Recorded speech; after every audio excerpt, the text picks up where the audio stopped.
Número 4, clausura. En votación económica, pongo a consideración de la Asamblea si es de aprobarse el orden del día. Quienes estén por la afirmativa, sírvanse manifestarlo de la forma acostumbrada. Quienes estén por la negativa, mayoría por la afirmativa, Presidenta. Gracias, diputada presidenta. Aprobado el orden del día. Antes quiero hacer una pequeña contextualización del proceso y de esta sesión. El día de hoy discutiremos el proyecto de resolución que comprende los expedientes de juicio político que ha mencionado la diputada Pilar, SEPJP, diagonal 62, diagonal 028-2013 y SEPJP, diagonal 64, diagonal 060, diagonal 2019, que se refieren al conocido caso como la estafa maestra, mismo que se hizo del conocimiento previo de los integrantes de estas comisiones unidas. El proyecto de resolución se aprobó por la subcomisión de examen previo al llegar sus integrantes a la presunción fuerte de existencia de responsabilidad por parte de la exfuncionaria pública Rosario Robles Berlanga, por lo que sus resolutivos ordenaron convocar a comisiones unidas iniciando la acción de juicio político. Estos expedientes fueron cuidadosamente estudiados por la subcomisión de examen previo de juicios políticos y sus resolutivos acuerdan la procedencia de las denuncias antes señaladas, acumuladas en una sola resolución, teniendo a la exfuncionaria Rosario Robles Berlanga en su calidad de Secretaria de Desarrollo Social y de Secretaria de Desarrollo Agrario, Territorial y Urbano entre los años 2012 y 2018 como única denunciada. La aprobación de la resolución por parte de la subcomisión de examen previo en su quinta reunión de trabajo celebrada el día de ayer, 27 de noviembre, dio ocasión al ejercicio del juicio político, lo que a su vez motivó la convocatoria a estas comisiones unidas. Corresponde entonces a estas comisiones determinar si se ratifica y hace propia la resolución de la subcomisión o la desecha. En caso de ser aprobada la resolución, el expediente se remitirá a la comisión jurisdiccional para que éste en ejercicio de sus funciones integre la sección instructora, que estará encargada de la instrucción del juicio político y en estricto apego a las formalidades esenciales del proceso y las garantías procesales de la demandada. Deberá notificar, desahogar pruebas, oír alegatos y hacer efectiva la garantía de audiencia. Todas las diligencias y las conclusiones de la sección instructora deberán formularse dentro de un plazo de 60 días, ampliables hasta por 15 días más. Los plazos corren dentro del periodo de sesiones y los días son naturales. En este plazo se verificará lo siguiente. Dentro de los 3 días siguientes a la ratificación de la resolución por las comisiones unidas, la sección instructora notificará a la denunciada, haciéndole saber su garantía de defensa y que deberá a su elección comparecer o informar por escrito dentro de los 7 días siguientes a su notificación. Luego de la notificación, la sección instructora abrirá un periodo de prueba de 30 días para recibir las pruebas que ofrezca el denunciante y denunciada y las que la sección estime necesarias. Terminada la instrucción, se abrirá la fase de alegatos, que tendrá una duración de 9 días a su término. La sección instructora formulará sus conclusiones.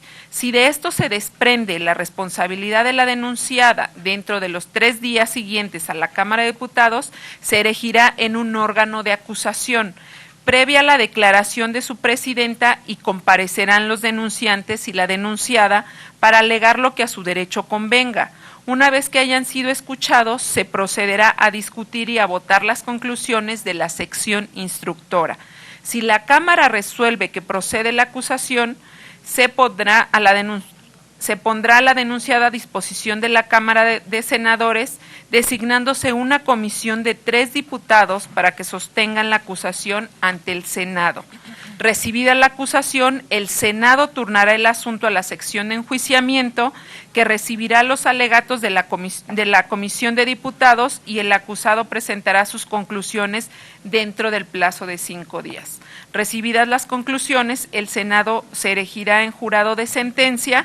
Si su resolución es condenatoria, la sancionará con inhabilitación para el ejercicio de empleos, cargos o comisiones en el servicio público, hasta por 20 años. Este es el procedimiento que se tendrá que seguir después de su aprobación en estas comisiones unidas, y queríamos hacerlo del conocimiento de los integrantes porque es un proceso que da inicio apenas en estas comisiones unidas. En consecuencia, pasamos al tercer punto correspondiente a la discusión y en su caso aprobación del único asunto enlistado para su desahogo. Se pone entonces a discusión de la Asamblea para su posterior votación la resolución correspondiente a los expedientes acumulados que ya se han mencionado por el caso conocido como la estafa maestra. Consulto si alguno de los diputados desea hacer uso de la palabra y ruego a la presidenta de la Comisión de Justicia me auxilie en la elaboración del listado. Diputado Rubén Cayetano. Sí. Diputada Lorena Villavicencio. Marta Tagle. Marta Tagle. Verónica. Vero Juárez. Y Orihuela. Diputado Orihuela. Ok. Bien, tengo una primera lista inicial, vamos a desahogar, es el diputado Rubén Cayetano, posteriormente la diputada Lorena Villavicencio, la diputada Marta Tagle, la diputada Verónica Juárez y el diputado David Orihuela y posteriormente el diputado Edgar. Adelante. Muchas gracias, presidenta. Muy buenos días a todas y a todos, compañeros legisladores. El juicio político no es un adorno, como lo había sido hasta el día de hoy. Es en verdad un instrumento político que se activa mediante una acción legal para sancionar a quienes violen la Constitución y leyes que de ella emanen. Tampoco es una consigna ni venganza política que en el caso concreto pretenda hacer leña del árbol caído.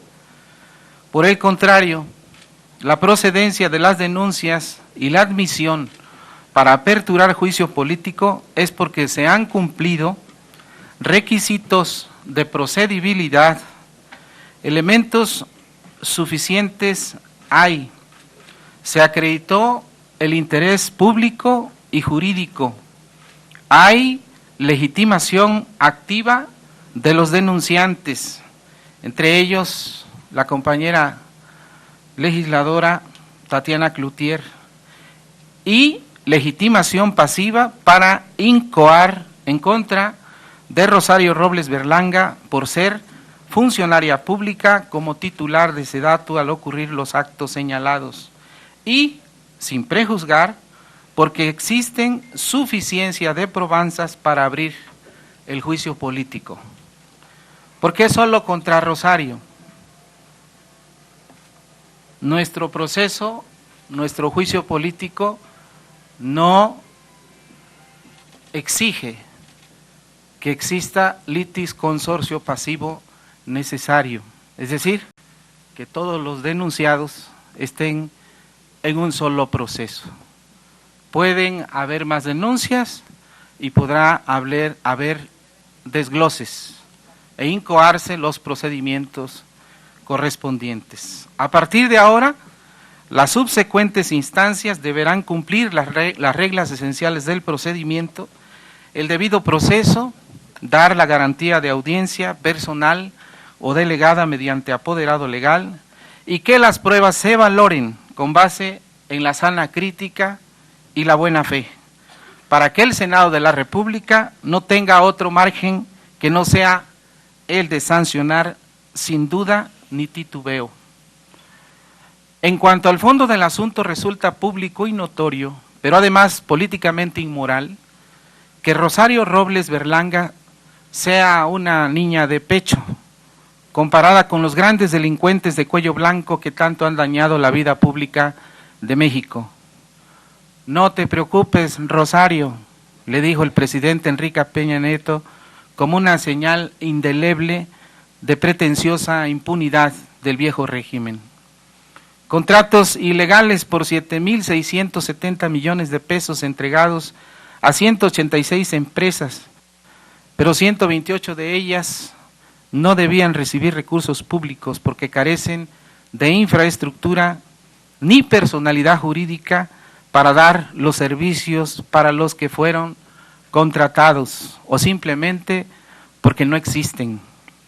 un sofisticado fraude a México cometido desde el gobierno que no entrega contratos directamente a empresas, sino que primero los da a 8 universidades públicas y estas lo dan después a empresas. Solo por triangular recursos las universidades cobraron 1,000 millones de pesos de comisión, aunque no hayan dado ningún servicio.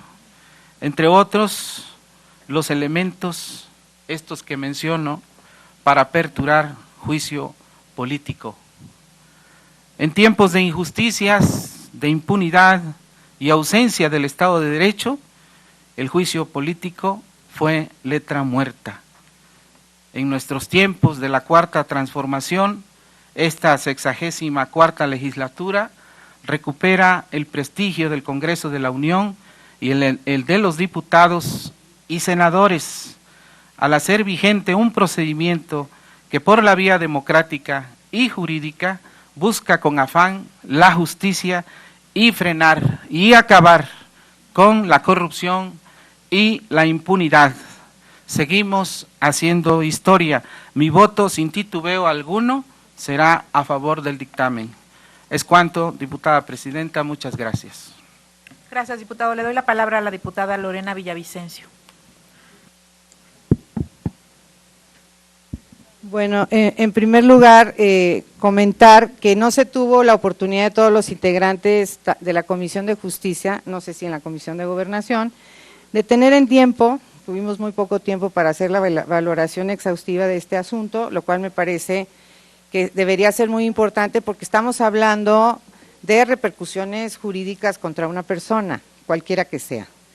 Segundo, me parece muy importante que se haya señalado que va a haber el cumplimiento de cada uno de las garantías procesales que establece el artículo 20 de la Constitución, que vamos a seguir un juicio que cubra las garantías del juicio penal acusatorio, del proceso penal acusatorio, pero sí me queda la duda de si se va a cumplir en sus términos lo señalado en el artículo 18, donde se dice expresamente que en este caso la enjuiciada o la que se pretende enjuiciar lo tiene que hacer de manera personal. No hay ninguna posibilidad de que sea asistida por su defensor, lo dice expresamente el artículo 18 de la Ley Federal de Responsabilidades de Servidores Públicos. Y bueno, y por otra parte entiendo que esta es una vía distinta a la vía penal y también entiendo que es una vía distinta a la vía administrativa, que es una vía política. Sin embargo, esta vía política tiene repercusiones fundamentalmente en dos ámbitos, o el penal o el administrativo. En este caso, evidentemente, pues se está hablando ya aquí, incluso ya se hizo alguna mención, de que lo que se pretende es la inhabilitación. Yo nada más quisiera hacer una pregunta y la pregunto de manera muy seria, bueno, no una, varias.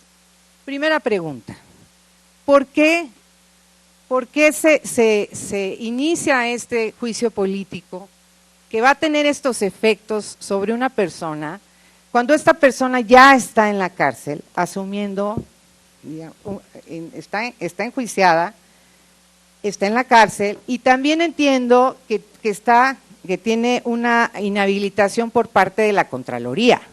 O sea, está ya sancionada, digamos, está en ese inicio por parte de la autoridad judicial y por parte también de la Secretaría de la Función Pública. Entonces yo sí quisiera saber cuál es el objetivo de seguir este proceso. Segundo, sí me llama la atención, porque entiendo que hay varios juicios políticos en la sección instructora que seguramente están vinculados con este tema, y sí llama la atención, y yo quiero recoger esto, porque no nada más me llama la atención a mí, sino a la opinión pública en general. La estafa maestra no solamente involucró a Rosario Robles, la estafa maestra involucró a otros funcionarios públicos, incluso a otros sujetos que no pueden, obviamente, perdón, valga la redundancia, no pueden ser sujetos a juicio político, como son las universidades de diversos estados. Pero no he escuchado, ni de parte de la Fiscalía, ¿sí? No he escuchado tampoco si la sección instructora tiene otros juicios políticos que estén vinculados al tema y que el día de hoy tendrían que estar también aquí revisados, porque no seamos ingenuos. Sabemos que los juicios políticos tienen un plazo perentorio de 1 año. Entonces, existiendo en la comisión, en la sección instructora, otros juicios políticos contra quienes están involucrados, pues tendrían que estar hoy sobre la mesa para que se le diera también el cumplimiento en términos de lo que señala tanto la Constitución como la Ley Federal de Responsabilidades de Servidores Públicos. Eso me interesa mucho saberlo. Incluso yo pediría que nos pudieran dar una copia de todos los juicios políticos que obran en la sección instructora para ver cuál ha sido la justificación de cada uno de ellos, porque yo estoy totalmente de acuerdo que estamos inaugurando una nueva etapa con este juicio político, me parece muy bien. Yo nunca voy a defender a un funcionario público que haya una presunción de que hay una desviación de recursos, de que cometió actos ilícitos que afectó el patrimonio del Estado mexicano, pero sí me llama la atención que Rosario Robles está en la cárcel y está inhabilitada. ¿Dónde está Peña Nieto? ¿Dónde está el secretario de Hacienda? ¿Dónde están otros funcionarios que hoy deberían tener un proceso penal en su contra, que también cometieron actos ilícitos? Porque si no parecería, sé que no es la intención, pero parecería que la justicia es selectiva en este país, cosa que no podemos permitir quienes estamos con la pretensión de actuar de manera distinta. Entonces, yo celebro que se cumplan las garantías constitucionales, lo celebro porque me parece que eso es fundamental y además no está supeditado a una decisión de esta comisión. Esos son derechos inherentes a la persona y creo que sí debemos dar cumplimiento pleno a que ella tenga que venir personalmente tomando todas las medidas correspondientes, porque así lo señala el artículo 18 de la propia ley. Y sí me gustaría que como un elemento que ponderemos a futuro, que no solamente aceleremos los procesos para una persona cuando hay un conjunto de funcionarios que también están vinculados, que ustedes mismos dijeron que hay otras denuncias, yo lo escuché por la radio, de personas que están vinculadas a este proceso. Entonces, obviamente, bueno, pues eso es lo que yo quisiera nada más señalar y decir que mi voto va a ser en favor, pero sí me quedo con la reflexión y quisiera una respuesta de por qué, si ya tiene un juicio político, ¿cuál es la pretensión? ¿Qué se pretende alcanzar, además de inhabilitar, que ya lo está, y además de, o posiblemente encarcelarla cuando la señora se encuentra en la cárcel en este momento? Gracias, diputada.